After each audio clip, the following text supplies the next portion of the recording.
Okay, well, my story necessarily begins early, but the earliest I remember is when I was 6 years old, and World War II broke out. And I had just had my tonsils taken out on the kitchen table, and the doctor was already in military uniform 2 days before because they knew the war was coming. And being Jewish, which I didn't know at the time, had an important impact on what happened. But not only Jewish people, a lot of people. I was living in Antwerp, Belgium, and very many Europeans just fled. It was the exodus, and they didn't know where to go or what. And so we had a large family in Antwerp, and we all fled. I still had my grandmother. I had about 4 or 5 uncles, cousins, and so on. We all just fled. I had a little brother, 6 weeks old. And I didn't feel good because I had my tonsils taken out, so I was put into some kind of a cart, and we fled. We didn't know where to the north of France, and that's where my whole family got the last train to the seaside and the last boat to Great Britain. They all moved to Great Britain, but my father had stayed in the station with me because my mother went into the nearby village to get some clothes or milk or whatever for their baby. There was another woman with the baby, so they went there. And when they came back, there was no more train. So we all, the 4 of us, went back to Antwerp. And the first 2 years of the war were not too bad. And as a kid, I didn't know anyway. I just went to school. I don't remember if it was in French or Flemish, but it doesn't matter. But in 1942, things became very rough because the Nazis had imposed a few laws leading up, and then they were starting to arrest Jewish people. So it was very unsafe for Jewish people to stay there with 2 small kids. So I was 8 years old, and someone had told my parents about a nice family out in the countryside would be nice to them. So maybe they would be nice to us too, and would take the little girl I was to live with their family. So we went off to this little village. My mother had never been there, and of course I had never been there. And I didn't understand why this whole business was happening, because my parents called me and they said, look, we have to talk to you and to tell you that you have to leave us and go and live with a family you don't know. And why should I do that? Because you're Jewish. And so what? What does that mean? I had no idea. My parents were not religious. They didn't wear these long-haired things, and there was nothing special in my eyes.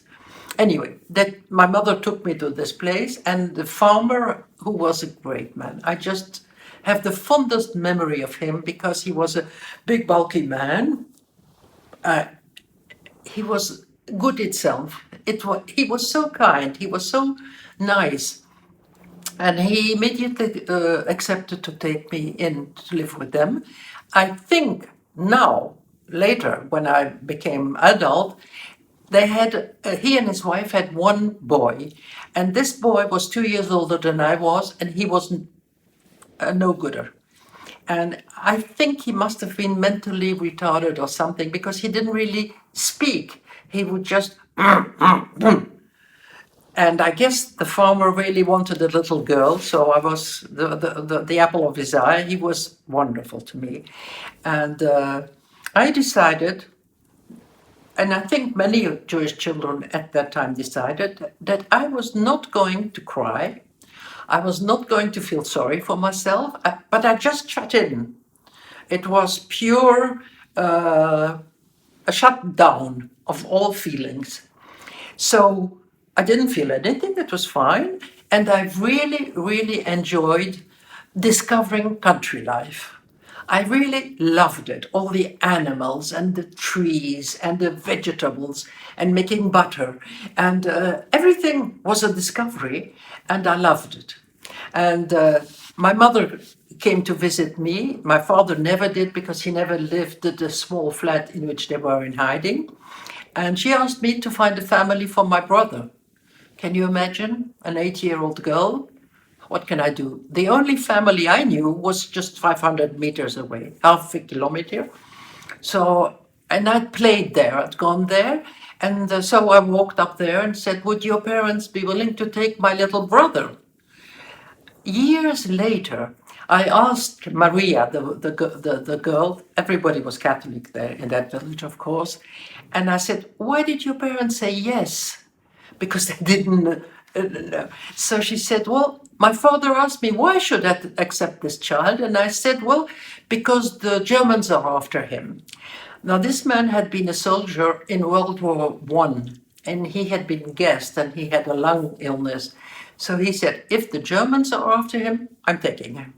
Just no question. And my brother has always said those were the happiest 2 years of my life, because he was the king of the household. There were two children, the parents. One child was Maria, and she was probably something like 19, 20 years old. I don't know. And there was a brother who must have been 17 or something like that. And he was the king of the family. He was really I don't know how to call it, but the mascotte in French. Anyway, the war ended. My father never came back because he had been taken to the concentration camps. I was very unhappy, very, very unhappy, because my father was like God to me. And that image stayed. So the fact that I didn't have my father, I think, influenced my whole life. First of all, I like men. That was one thing, because I used to sit on his lap, and he did a lot of sports, and he used to just have me sitting there with his arms around me, and then he would play with his muscle here. And to me, I didn't know what he was doing and how he was doing it, but it was like a show in a circus or what. And also, he was very kind. And my mother, being a widow at the age of 40, with a child of 11 and one of 7, and no profession, was extremely hard. So she became a frustrated woman and very unable to say, I love you. So in my mind, only a man can say that, because my mother never did. If I asked her, give me a kiss, she would just show me her cheek, which meant, you give me a kiss. I don't give you a kiss. Anyway, I think that's important because it has probably influenced my whole look on life and on human relations. Well, after that, I can only say I was very fortunate, because one of my uncles in London was a British soldier, looked us up and said to my mother, I'm your new brother-in-law, and he was very kind, and he helped us with, there was not enough food, so he gave us some food, whatever he could, he just gave us. And I was very, very lucky, because after a while, I don't remember exact timing, he said to my mother, I'd like to invite her to London for a holiday. Great. I was probably something like 11 and a half, 12, probably 12. So I was invited for a 6 weeks holiday. And of all my uncles and all that, one of my cousins was living in the same street, and we were best friends. So it was great, because I found a best friend. And we were just playing in the streets and all that. And my aunt and uncle, I must have been a good kid, because otherwise I don't think they would have suggested that. But after those 6 weeks, they said, would you like to stay a year with us to learn English? And I said yes. And so they invited me, and I went to school. And it was a lovely school. It was so lovely. It was boys and girls. There was a huge garden. There was a happy atmosphere, which I didn't know on the continent. And so I felt just wonderful. There was a headmistress. She was Jewish. She was even religious, but she didn't look religious because she was so beautiful, and she was not supposed to, she was wearing a wig as the Jewish religious people do, but she looked absolutely gorgeous. She had a turban on it, and to me she was impersonating a perfect woman because she was a mother of kids. She had a profession, she had a husband. She invited me to her house. He was a judge at some court, and to me, she was a model. She was great. Anyway, after a year, I had really caught on. I knew English reasonably well after 1 year.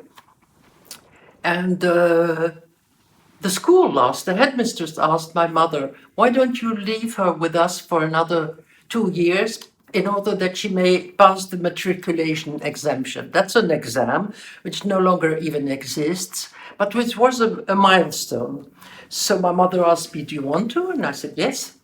And after that, I didn't want to be a burden on my aunt and uncle because I think my aunt was expecting a second baby. So I went to live in a youth hostel for young women, and I enjoyed it. I enjoyed it every minute of it. Maybe because I was lucky enough that it was my choice. Nobody had imposed that on me. So I didn't mind the discipline, whatever I didn't have, I didn't care because it was my choice to live there.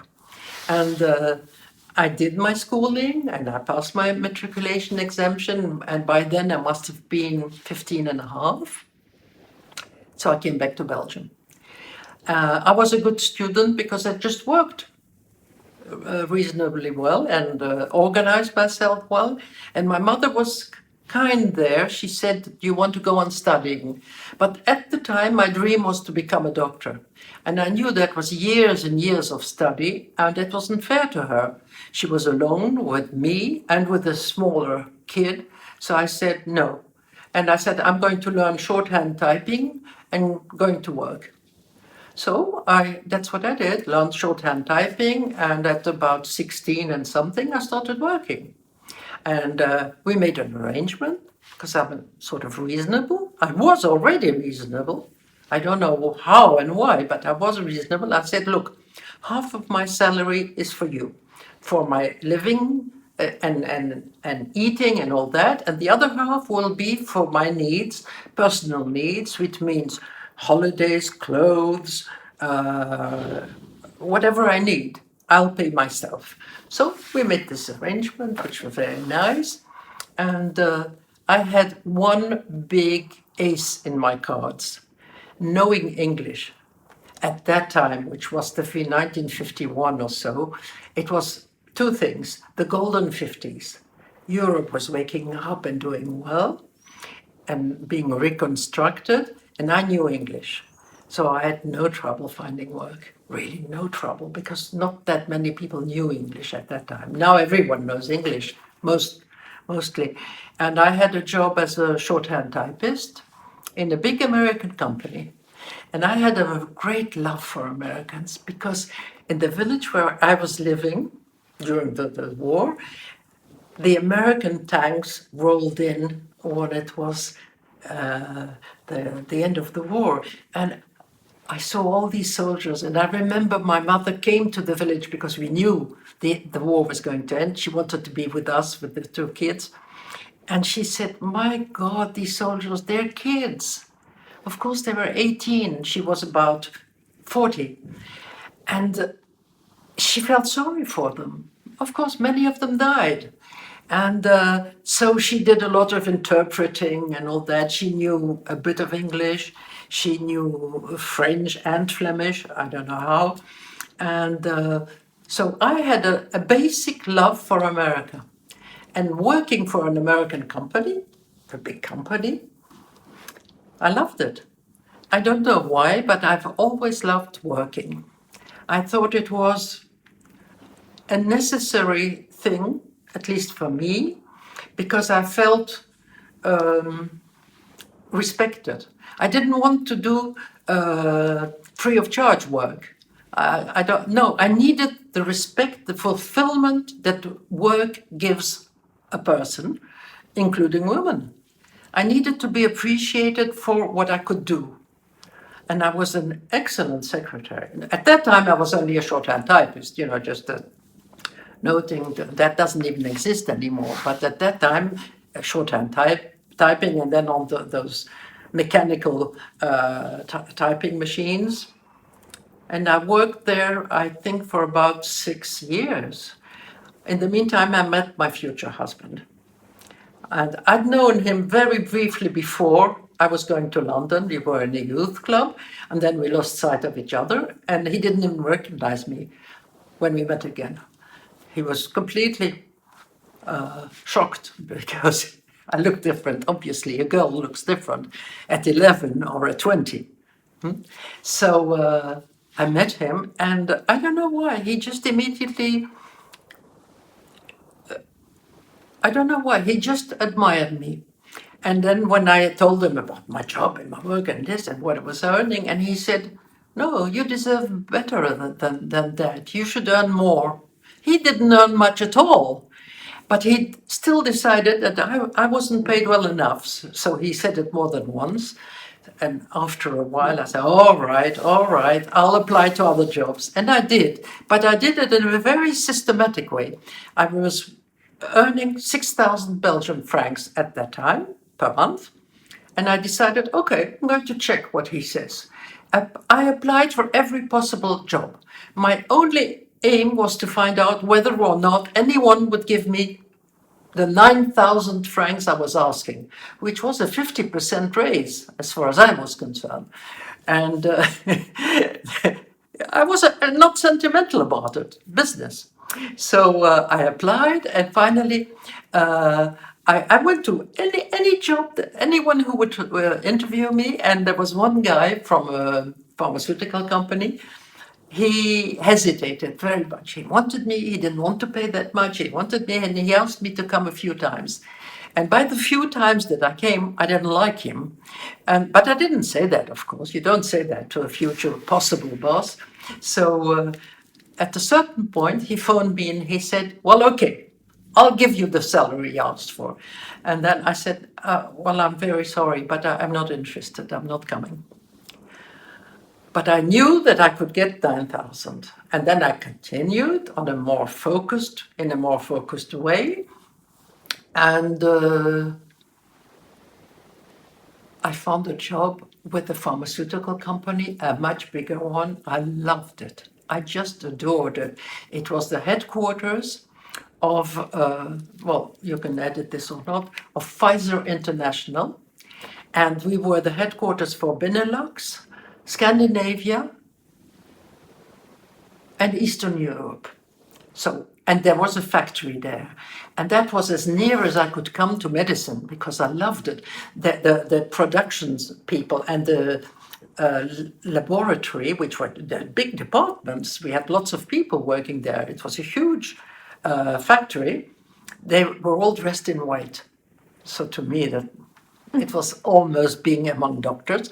There was a medical department, and my boss was great. He said, if you don't have much work, you just tell me and you can go around the factory. And in fact, he expected me to report on anything. But I'm no good at that. I don't even see things.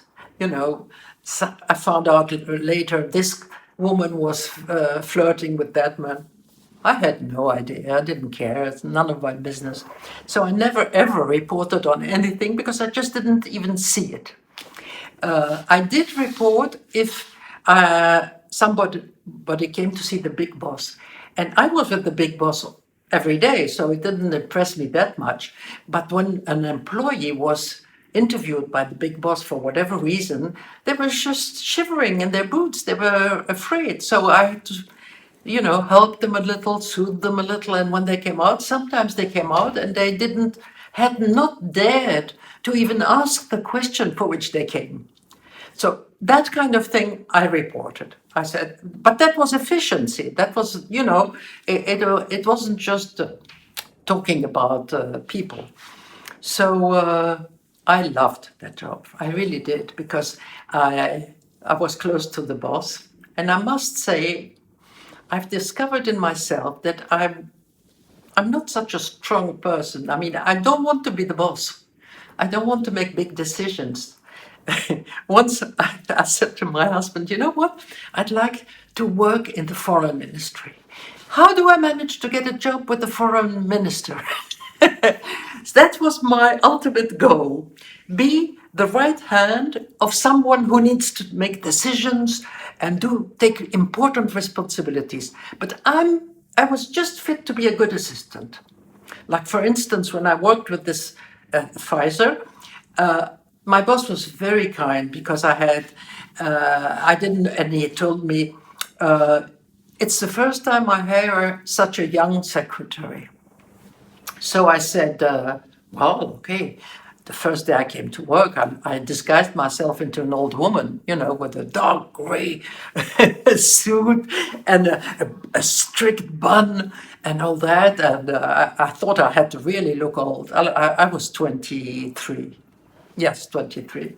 So, but when I don't know why, nobody teaches you that. But when I was there, and I had a lot of time, I don't know why he didn't give me more work. So I just took the files, all the files, there was a huge cupboard with all the files in there, and just began reading everything to know what happened before I arrived.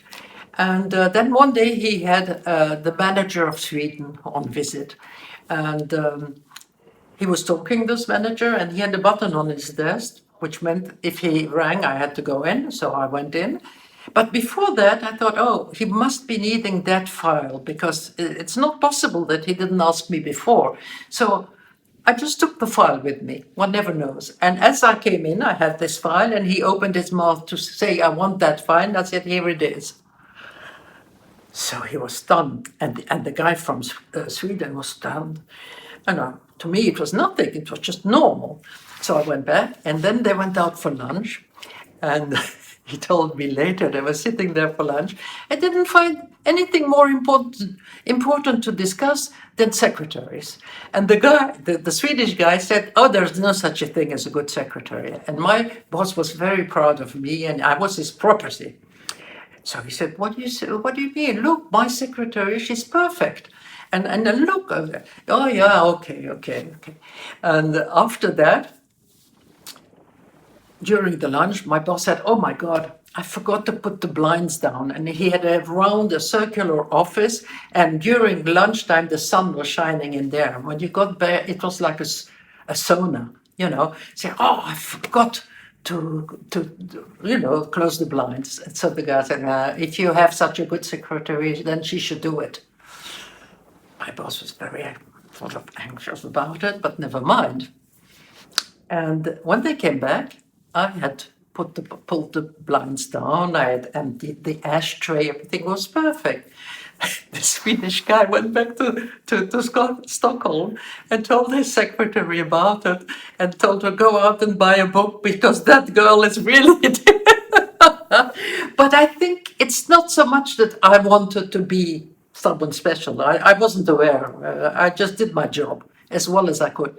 But exactly that. I think work is a value. It's important. And I had to do it as well as I could. I didn't aim at being a perfect secretary. I just aimed to do my job properly. And I loved it. I can't understand people today who are bored with their work, or who don't enjoy any part of it or anything. To me, working has been a basic value, which I really enjoy. And if I don't enjoy it anymore, I change jobs. That's it. Of course, I'm lucky. I was working during those very good 50s and 60s, and jobs were available. And I had that ace about English, so that was absolutely great. So by that time I got married. I've been very fortunate. I've had a wonderful husband for 58 years. Not bad. And I was much too serious when I was young. I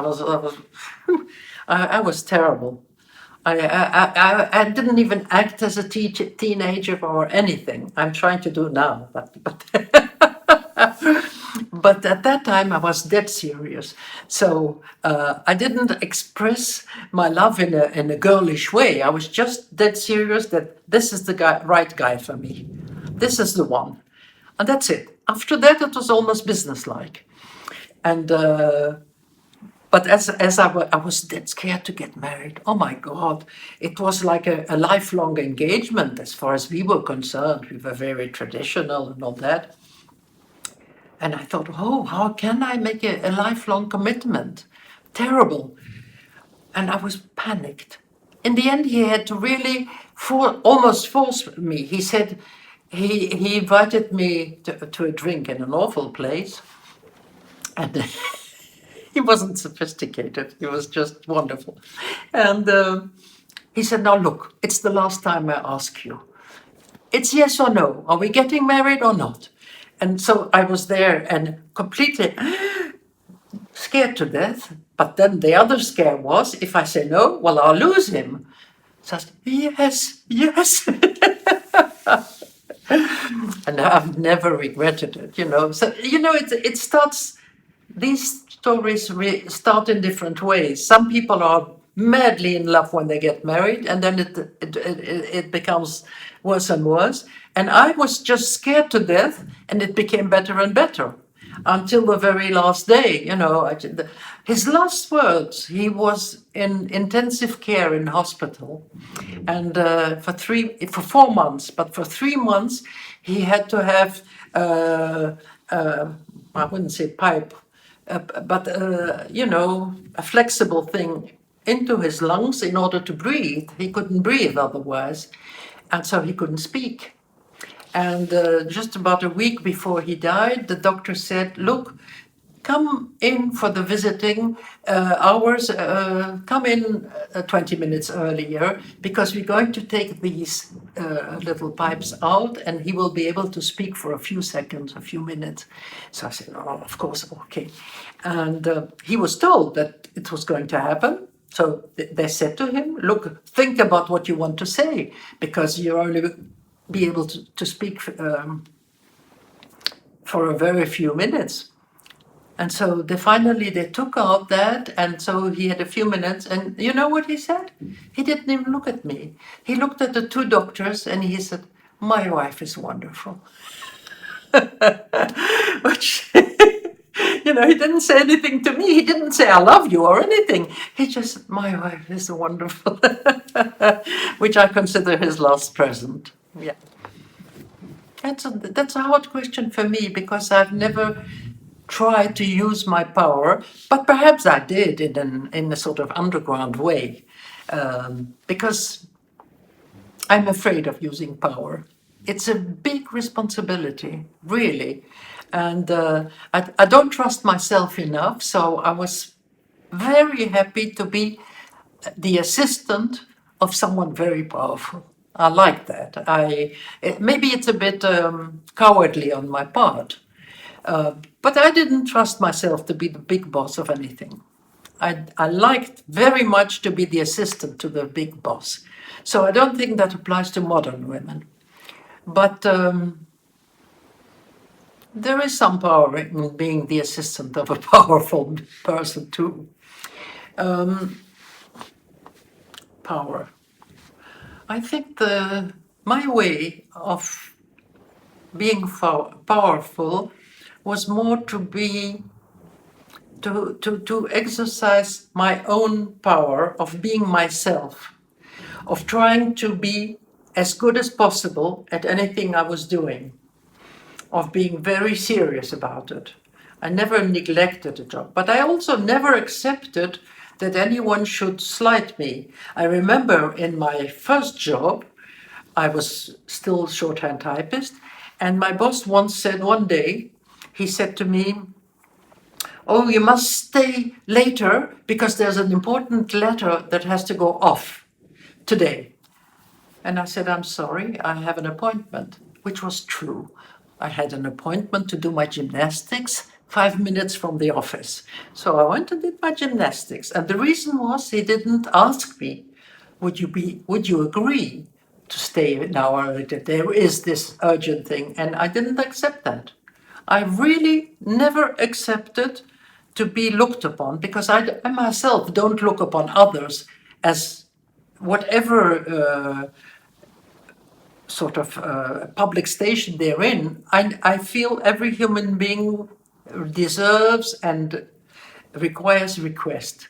So the way he said it to me, I just left.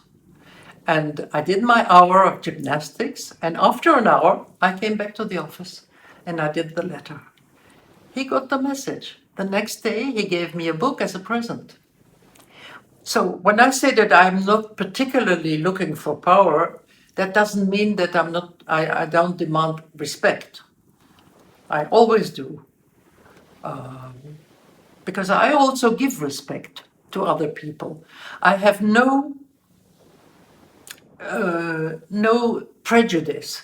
One of the reasons is that the farmer who accepted me as a child to live with his family, it's a very important decision. It was even dangerous.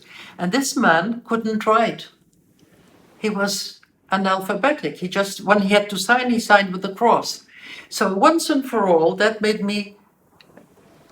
convinced me that a human being can be very respectable, irrespective of whatever diploma he or she has, as long as the human being is great. And so I've never tried to be the queen of the show. That didn't matter. To me, is a human being who respects others and who deserves respect. Someone who doesn't deserve respect, I will not respect. But I think that's very, very important. So another important thing would be, in my view, I've often had difficulties when I started a job because people didn't easily accept me. But then I never gave up before I was accepted. Never, never. I just worked on it, forced myself. If they don't like me, it doesn't matter, but they have to respect me. And I just went on. And once I was right in my shoes and accepted in my position, whatever it was, I was ready to leave.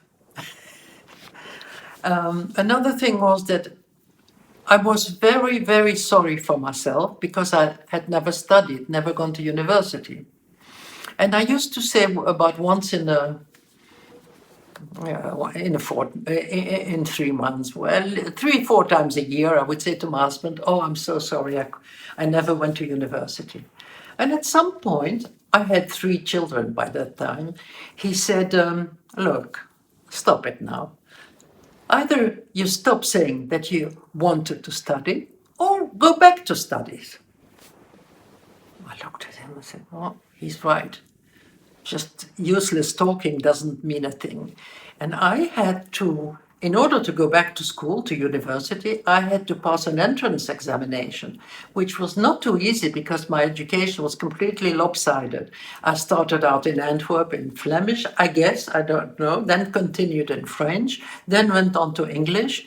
The curriculum was not the same, and I had to sit for an entrance examination at the university. So I had to study first to prepare during a full year. I managed. I didn't try mathematics. I was too far off in mathematics, so I tried. I had 5 subjects, and I had to sit in. And of course, I don't know why I'm saying of course, but I did succeed. And I started on a 4 years curriculum in journalism and social communication. I loved it. I loved every minute of it. And I loved the variety which was present in my life. I have to come back a little bit to say that I got married, I had a little boy whilst I was working for Pfizer, which was my great thing. Then I had a little boy, which was 2, so we had to have somebody, an au pair girl living with us. And then I was pregnant with a 3rd child, and we all, at the same time, we had decided it was our dream. We wanted a house with the garden. If you have children, you want a house with a garden, you know. But we did buy one. We didn't have a lot of money. We just, I remember the first 2 years, the garden wasn't even sown. We had almost close to nothing, and I had to stop working because the house was obviously not in the center of town. By then I had 3 kids, and it would have cost me money to continue working because the taxation system was so bad that all my earnings were taxed at about 80%. I would have had 20% left. I couldn't afford a nanny, I couldn't afford anything, so I had to stay home, which I thought was fair enough as far as the children were concerned, because after all, it's a responsibility to bring children into the world. So I thought it was only fair that I should devote my time to them. But I missed work. Oh, I missed work so much. I don't know why, but I think I needed work as a value to feel valuable myself. To me, it was a way of existing in an objective way. I mean, if my husband loved me, so he wasn't objective, he loved me. And some other people, but somebody who pays me money to do something, and good money, that means I'm worth something, at least that money. So I needed that as a personal fulfillment. And my little boy, when we moved in, I was pregnant with Natalie. I was 9 months pregnant. And I had a little boy of 5 and a little boy of 3. And we moved into a house that wasn't finished. And I remember very well feeling horrible. The baby was crying and this and that. And my husband came home one evening and I was still in my dressing gown looking miserable. I felt miserable. And he said, "Come on, Toni, what's going on? It's not even clean in here." He was right. It wasn't clean, but we didn't have the money to paint the walls. And so there was white dust coming out of those walls, and we had a black floor. And it really wasn't clean because that white dust was on the floor. Oh, it was horrible. Anyway, and because, of course, also we moved in on the 1st of January, and the little boys couldn't go to school because the end of January, Natalie was born and the boys didn't go to school anymore. So they ran in and out of the house, and the garden wasn't even sown. There was no grass and all that. I can't tell you. But after the boys went back to the kindergarten, things, became a little more organized. The baby cried less and this and that. And as soon as I could, we were living in a street where there were only 3 houses at the time we bought our house. But in 1 year, the whole street was full. And then an American family moved in just right across our house. And I looked at them and I went out and I said, "Look, I'm your your front neighbor. If you need anything, I'll be very glad to help." And then I said, I don't know, it came out of nowhere. And I said, "And if you need French lessons, I can give you French lessons."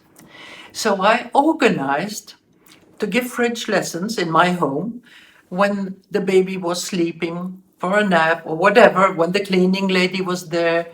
And I ended up giving about 20 hours a week.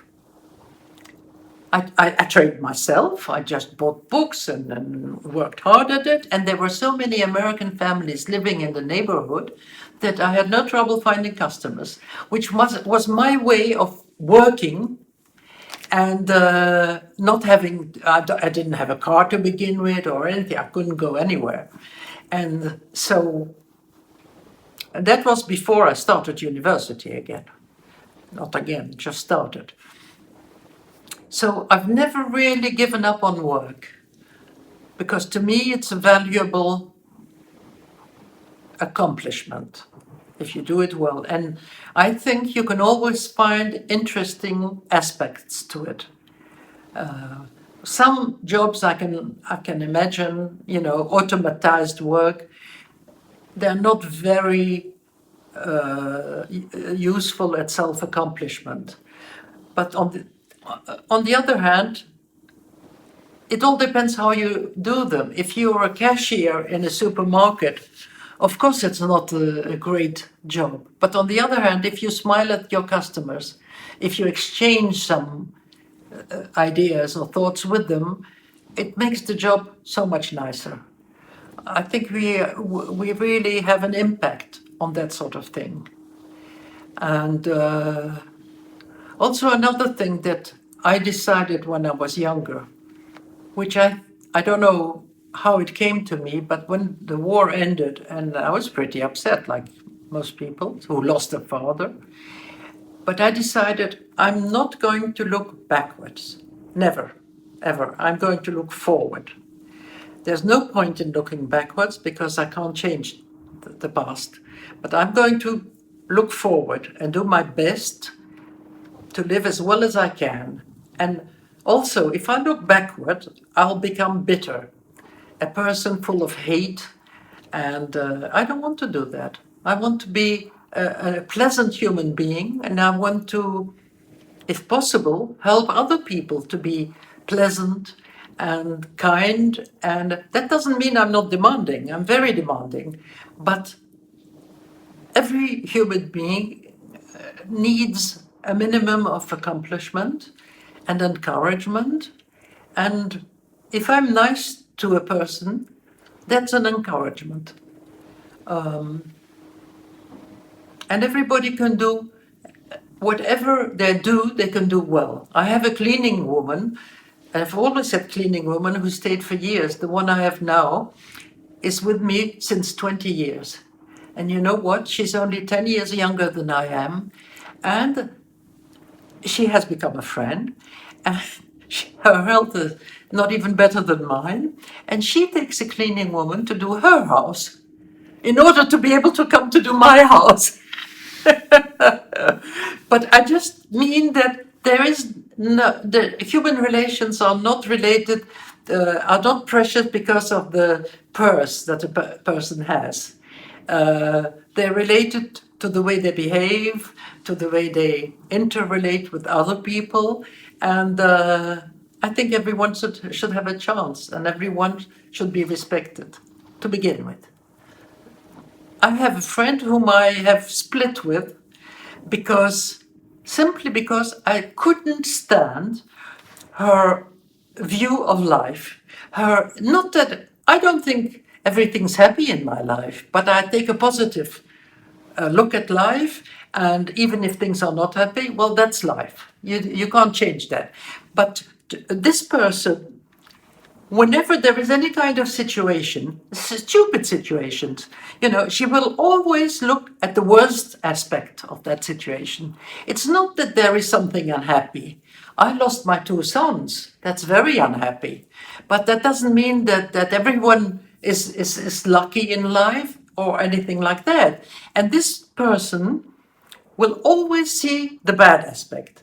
I went to have my car redone. They did a bad job. They charged me too much money. I went to buy stuff. The stuff wasn't good. The food wasn't perfect. There is nothing good. I can completely well be nice and hear things that are truly sad. For instance, I lost 2 sons. That doesn't mean other people don't have losses too. But I can interrelate, and I don't even depress. I have a friend now who has a very bad cancer, and I go to her, I visit her about once a week, And we speak, and I let her speak, and then I speak, and then we talk about everything, just about anything. And we laugh and we enjoy life so as much as we can. But this mental setup of that person is total poison for me. I can't even sleep at night when I've seen her. So I've seen her last maybe 1.5, 2 years ago, and I made an appointment with her and I explained it to her. Of course, she didn't like it, and I phoned her for her birthday to say I wish you all the best, which is true. I don't want to do her any harm, but I think that our attitude should be positive, whatever happens. Because there's good and bad in life. You see, I lost my 2 sons. I lost all the men of my life, my father, my husband, my 2 sons. On the other hand, I did enjoy 58 years of a wonderful marriage. Well, no complaint. How can I complain? Other people have other losses. Like, for instance, none of my kids were handicapped when they were born, but I can very well imagine, it's difficult, but I can imagine, how would I have felt if I had a child which was handicapped from the start, autist or mentally impaired or whatever. I don't know how I would have managed. Because, oh, well, okay, the fact that children, we're talking about women.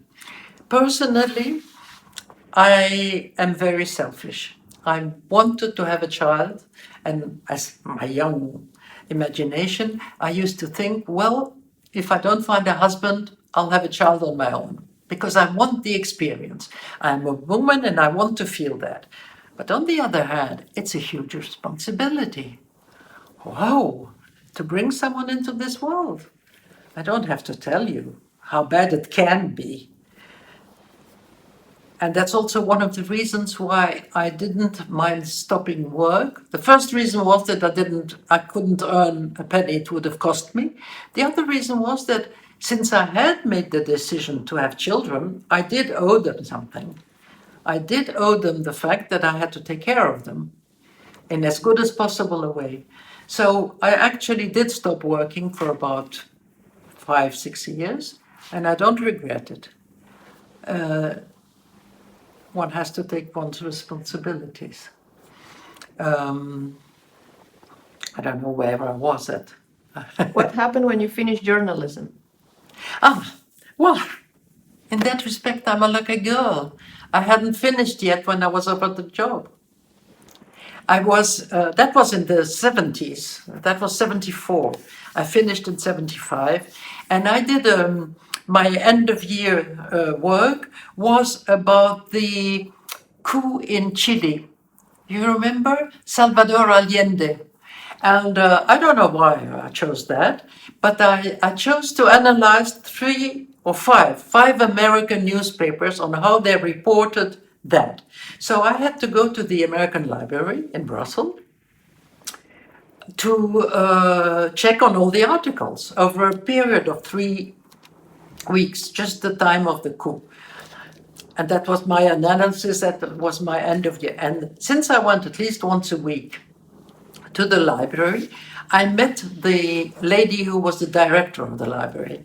And we spoke, just like that. And after a certain time, I don't know how much, she looked me in the eyes and she said, "Would you like my job?"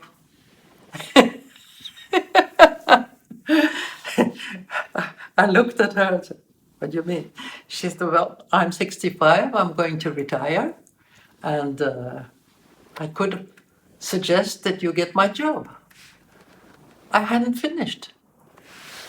But of course, such an opportunity. What? And then working as the library director for America. Can you imagine America, which was still my greatest nation on earth? I said, yes, of course. So, but I said, I need a holiday before I start working. She said, okay, take your time. And I got the job. I loved it. I loved every part of it except one. I have never been good at being the boss of anybody. I find it so difficult to tell people, do this or don't do that. It's not what I expect them to guess, which is ridiculous, of course. But I did love the job very much because it was intellectual, because it gave me the opportunity to go on at least 2 or 3 study trips to the United States. I visited the United States, and I know a lot about the United States, what I have not forgotten yet, that even Americans don't know. So I loved that. And I don't really know why I stopped. At a certain point, I stopped after 8 years or something like that. And I don't know when it was exactly. Maybe it was when my son died, my eldest son died. Anyway, I stopped. And my husband had a business by then. He was doing recruitment of senior employees from big companies. He had to select the right people. And when we lost our son, he said, "You're not going to stay home. You can't stay home here on your own whilst I go away to work. The children were grown up. I'm going to set up an office for you, and you're coming with me to the office every day," which I did. And he even asked me to recruit once in a while a secretary, for instance, because he didn't recruit secretaries, he recruited managers. But he knew that I had been a secretary and he trusted me blindfolded. So he said, "You can do that." Okay, so I did that. So that was my job, 8 years as a director of the American Library. And then I stopped. Then I edited a magazine for a year. And what did I do then? Yes, I've been so lucky. I really never much had to look for a job. Someone phones me and says, "Are you available to become the public relations and communications officer for the World Medical Association?" That brought me back to medicine, which I love. And there was a doctor in Belgium who was very famous. He was the one who organized the first doctor strike in the world. Because he didn't agree with the government about some laws, and he organized a strike, and he is very well known. He died now, but he was a very well-known, controversial personality. And so he offered me a job as public relations and communications officer, which was just heaven. It wasn't a full-time job. By that time, I didn't need a full-time job, but it gave me something to chew on. And the other bonus was that they have 2 meetings per year. One at headquarters, which is in Ferney-Voltaire, just across the border from Geneva. But the other one is anywhere around the world. So I went to Chile, I went to Hong Kong, I went to Australia, to Sydney. I visited the world.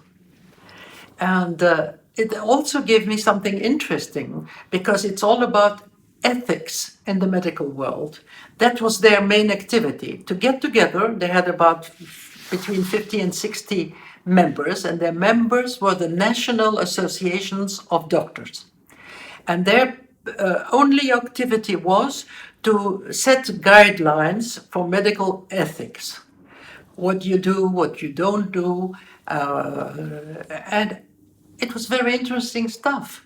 And it wasn't a very exerting job.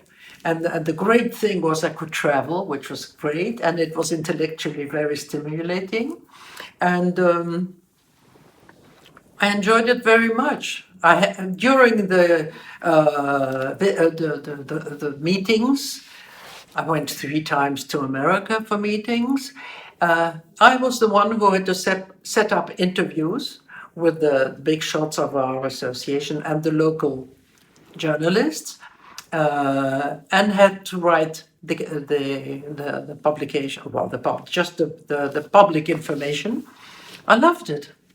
So what I think also is interesting, to me, work is a basic necessity. I don't think I could have been happy if I had not worked. I just could not have felt satisfied and successful, if I had limited my activity to being a wife, a mother, a daughter, a friend. I needed something more substantial. On the other hand, I needed a balance. I did not want, I would never have allowed myself to sacrifice any of these other roles. So I had to be there for everything, which sometimes I think, okay, that's a nice theory, but that means that you're never number one, you're just average or slightly above average maybe. But it's a choice. It's a choice like another one. And I don't regret it. So I think professionally that does it. After that job, I didn't work anymore. I don't know how old I was, but I didn't work anymore. It was time to retire.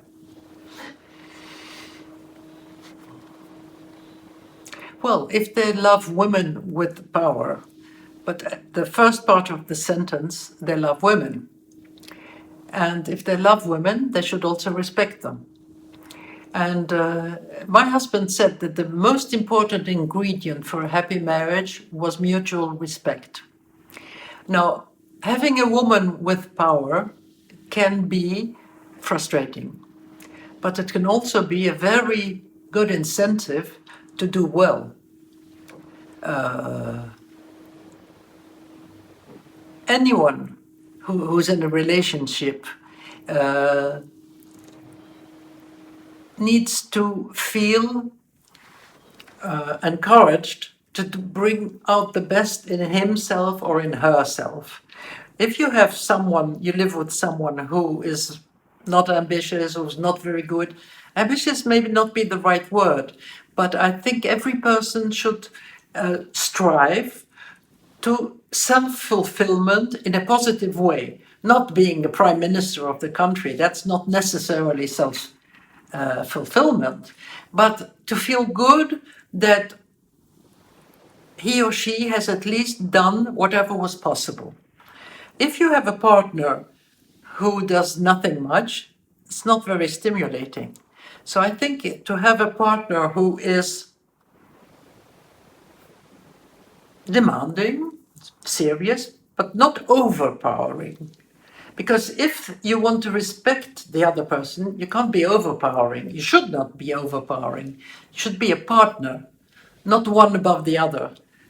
You should encourage the other one to do better, and that's one of the good things. And my husband, for instance, he encouraged me to go back to university. In fact, not back, just go to university.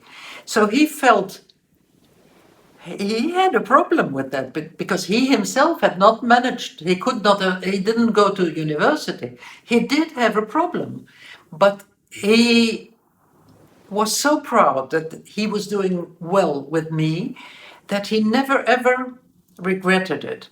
And I also made sure that I would never belittle him. There was no reason to belittle him at all. But I think that he was right. The mutual respect.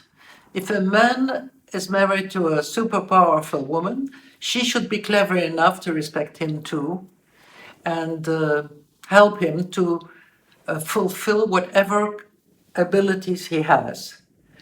And I knew a woman when I was working with the doctors. She was an expert in cancer treatment and really well known in Belgium. And her husband was an opera singer. And not one of the main ones, just an opera singer. They got on marvelously well. He got up in the morning to make her sandwiches. She respected him, and they were so different. It was a very nice marriage. So you have to work it out. Every person is unique, and every relationship is unique. So you have to work it out. I think that dialogue is very important.